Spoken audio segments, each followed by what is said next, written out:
You're listening to Phil DeBella, and this is FlashCast by PDB. Today, going to tackle the topic of resilience.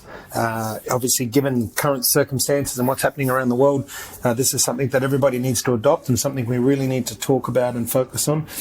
So I want to talk about resilience, how you can cope with stress and become more resilient, and a little bit more about, obviously emotional control, and especially with children. I might even touch on, the whole concept of children and resilience for them, because that's very important also.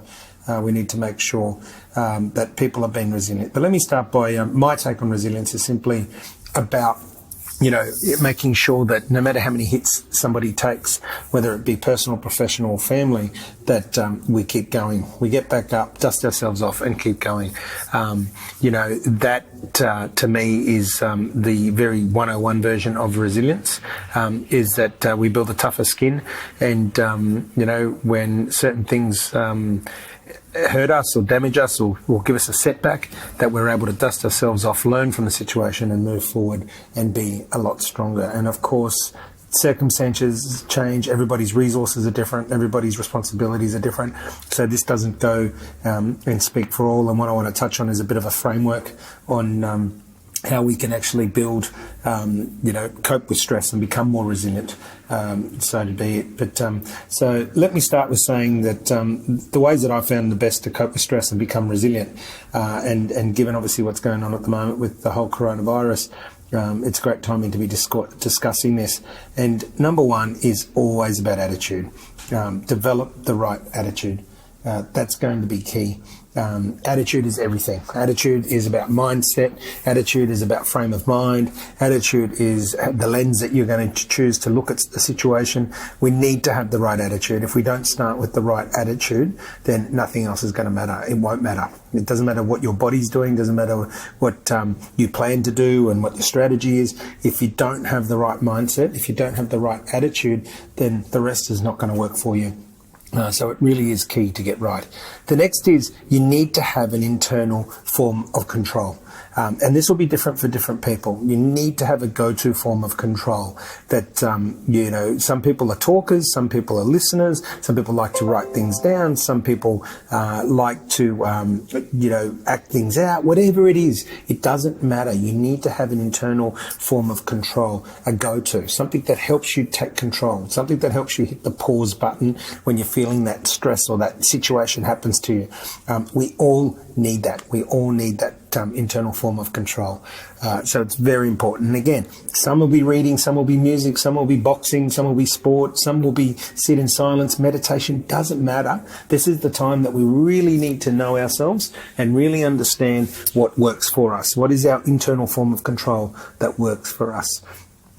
Number 3 is rally good people around you. The benefits of amazing people that lift you up, that give you energy, not people that tell you, that you need people that tell you what you're prepared to hear and what you need to hear, not just blow smoke up your rear end. You need people that are not just going to tell you it'll be right, mate, she's right, everything's great. No, you need the right support around you, but you need that network. Some people talk about, the 5 most influential people around you. Some talk about the 2 most favorite people, supportive. It doesn't matter. It's different for different people, but everybody needs that support. Everyone needs people around them to help them. And it's your choice of how many and who they are, but they do need to be people that will help you and lift your spirits. They really do need to be those people. And they need to understand you. Obviously, the people that you need to put around you are people that need to know you. They need to be share similar values. They need to be on the same wavelength. They need to obviously gel and share a lot in common with you, but because you don't want people that don't have the same values or don't share things in common to be your support mechanism. You need people around you that know your story, know your history, know who you are as a person, know what makes you happy, sad, mad, angry, excited. This is the type of support you need around you when you're actually needing to cope with stress and be more resilient, because the last thing you need is people that are going to add to the stress, or people that are going to ask you 100 questions when they know that you don't like to be questioned. So it's an important time that the right people around you in support understand you and know you, so that they don't add to the stress, but rather help you become resilient. Number 4 is always about having a good laugh. You've got to keep a sense of humour. Now, again, whether that's watching a funny video, watching a movie, you need something that's going to make you laugh. Laughter is a good cure for many things. Laughing is good for the body, it's good for the mind, and it really has its upsides, as they've proven through research that laughing is important, and so you need to maintain some form of sense of humour.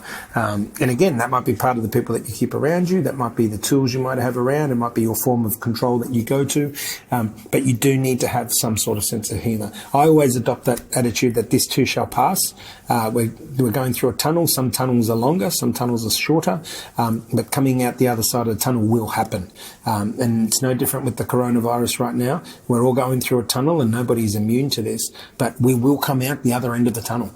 It will happen, and you need to be prepared on what's happening. And of course, right now, it's hard to keep a sense of humour, but you need to make sure it happens. And you just try putting a smile on your face. It's very hard to be angry when you're smiling or laughing, and give it a go. So even in the worst shit times, it's pretty hard. The other day I went and got my flu shot, and I'm not a fan of needles. I hate them. And the nurse said to me, put a smile on your face as I put the needle in, because it'll take away most of the pain.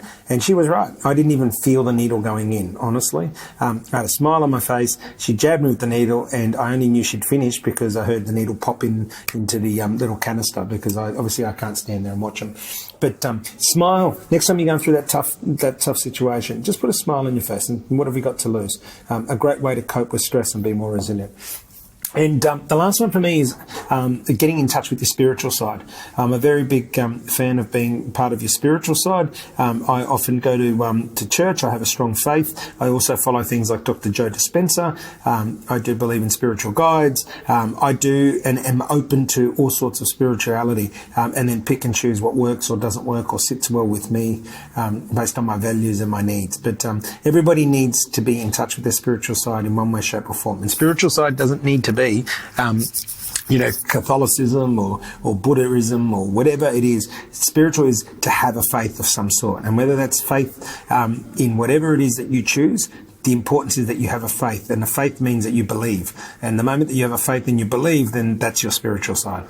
So I urge people to get in touch. So in summary, develop the right attitude, develop an internal form of control, rally the right support around you, keep your sense of humour, and get in touch with your spiritual side. These are the things that I believe help me cope with stress and be quite resilient. So I hope they help you. As I've been saying, nobody is immune to the current situation. This too shall pass. What we should be doing now is obviously the most important things that we need to keep shelter and food, because they're the two most necessities. And then we should also be planning on what happens when we come out the other side. We'll be planning to come out the other side so you can hit the ground running when there's some sort of normality restored. Till next time, you've been listening to Phil DeBella, and this is FlashCast by PDB. Stay safe, stay smiling as best you can, and care and community is the key to get us all through the coronavirus, and make sure we are isolating from people and not spreading germs. See you on the other side. Till next time, be the best you can be.